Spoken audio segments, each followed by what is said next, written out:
कामयाबी का एक असूल, मेहनत ज़्यादा, खुद से वादा और मजबूत इरादा। ऐसा ही कुछ कर दिखाया केरला की एक 25 साल की लड़की ने।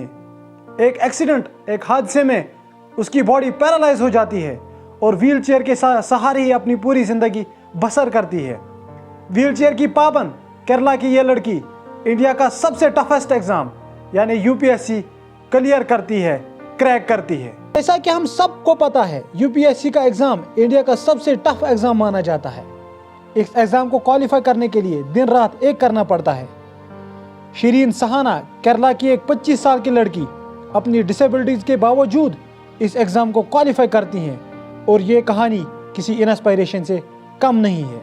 अस्सलामु अलैकुम वरहमतुल्लाहि वबरकातुहू। खैर मकदम आप सबका मेरे एक और वीडियो में। अगर आप मेरा ये वीडियो फेसबुक पेज से देख रहे हैं तो प्लीज़ पेज को फॉलो करना ना भूलिए, और अगर आप यूट्यूब से देख रहे हैं प्लीज़ चैनल को सब्सक्राइब कीजिए। 5 साल से व्हील चेयर का सहारा ले रही शिरीन सहाना ने अपने ख्वाब को पूरा करने के लिए कोई कसर बाकी नहीं छोड़ी। 23 मई को जब यूपीएससी 2022 के रिजल्ट का ऐलान होता है तब ये लड़की हॉस्पिटल में बेड पे लेटी होती है, क्योंकि एक एक्सीडेंट में उसको शोल्डर में चोट लगने की वजह से एडमिट किया जाता है। जब उसको पता चलता है कि मैंने यूपीएससी 2022 का एग्ज़ाम क्वालिफाई किया तो उसके लिए और उसकी फैमिली के लिए खुशी का कोई ठिकाना नहीं रहता। 25 साल की ये लड़की रिसेंटली एक कार एक्सीडेंट में इंजर्ड हो जाती है, जिसकी वजह से हॉस्पिटल में उसे रहना पड़ता है। भले ही शिरीन सहाना को 913वां रैंक इस सिविल सर्विस के एग्जाम में हासिल हुआ हो, लेकिन ये उसके लिए, उसकी फैमिली के लिए, उसके फ्रेंड्स के लिए अव्वल रैंक से कम नहीं था, क्योंकि शिरीन बाहर आ गई थी एक मौत के करीबी हादसे से और बाप के उस सदमे से और जिंदगी के उन सख्त चैलेंजों से जिनसे शिरीन ने अपने आप पे काबू पा लिया था। शिरीन की जिंदगी 2017 में तब हादसे का शिकार हो गई जब वो अपने घर की छत से फिसल गई थी। अपने घर की छत पे सूखे हुए कपड़े उतारते वक्त शिरीन फिसल गई थी और नीचे गिर गई थी, जिसकी वजह से उसकी रीढ़ की हड्डी यानी स्पाइनल कॉर्ड में बहुत ज़्यादा तकलीफ होती है और फ्रैक्चर होता है।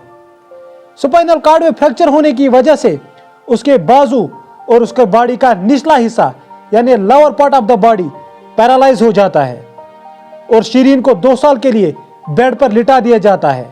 शिरीन की मां आमिना अपने हस्बैंड को 2015 में खोती है, यानी शिरीन के बाप की डेथ 2015 में हो जाती है। शिरीन की मां आमिना और बहन जैशा उस्मान बहुत जद्दोजहद करती हैं शिरीन के मुनासिब इलाज के लिए और उसकी बहाली के लिए। मुश्किलात के बावजूद शिरीन अपने सिविल सर्विस बनने के ख्वाब को तर्क नहीं करती, तर्क करने से इनकार करती है और एक मोटराइज्ड व्हील चेयर की मदद से फिर से आगे बढ़ने लगती है। शिरीन के हाथों की महदूद नक्लो हरकत और वालिद को खोने के सदमे और एक्सीडेंट होने की वजह से उसकी याददाश्त पे बुरा असर पड़ता है। शिरीन सहा को अब लेटर से दोबारा सीखना शुरू करना पड़ता है। शिरीन सहाना ने शुरुआत से शुरू करने के बाद अब घर से ही ऑनलाइन क्लासेस लेनी स्टार्ट की, यानी कि अब शिरीन सहाना ने ऑनलाइन पढ़ना शुरू किया और बाद में नेट और जेआरएफ के एग्जाम पॉलिटिकल साइंस में पास किए और अभी शिरीन सहाना कलकत्ता यूनिवर्सिटी में पीएचडी की डिग्री परस्यू कर रही है। उसने खुद को 2 साल पहले एब्सोल्यूट आईएएस एकेडमी में ऑनलाइन ज्वाइन किया, जो माजूर उम्मीदवारों के लिए सिविल सर्विस की पोजीशनों के लिए एक प्रोग्राम चलाती हैं। उस प्रोग्राम का नाम चित्रशाला बाम है। शिरीन सहाना को अक़वाम मुत्तहिदा के माहौलियाती प्रोग्राम के चीफ मुराली ने सपोर्ट किया, जिसने इसकी तालीम हासिल करने के जज्बे को किसी इंस्पिरेशन से कम नहीं बताया। 2022 के इस सिविल सर्विस के एग्जाम में शिरीन ने मलयालम ऑप्ट किया था और यह एग्जाम एक स्क्राइब की हलफ से लिखा और 913वां रैंक इस एग्जाम में हासिल किया। 2022 का ये civil service exam Shirin Sahana ने इन हालात में पास किया, ये हमारे लिए किसी इंस्पिरेशन से कम नहीं। भले ही शिरीन को 2022 के इस यूपीएससी के सिविल सर्विस एग्जाम में 913वां रैंक मिला हो, लेकिन ये अपने आप में एक बहुत बड़ा अचीवमेंट है, एक बहुत बड़ी कामयाबी है। एक डिसेबल्ड लड़की, माजूर लड़की व्हील चेयर के सहारे अपने सपने को, अपने ड्रीम को पूरा करती है।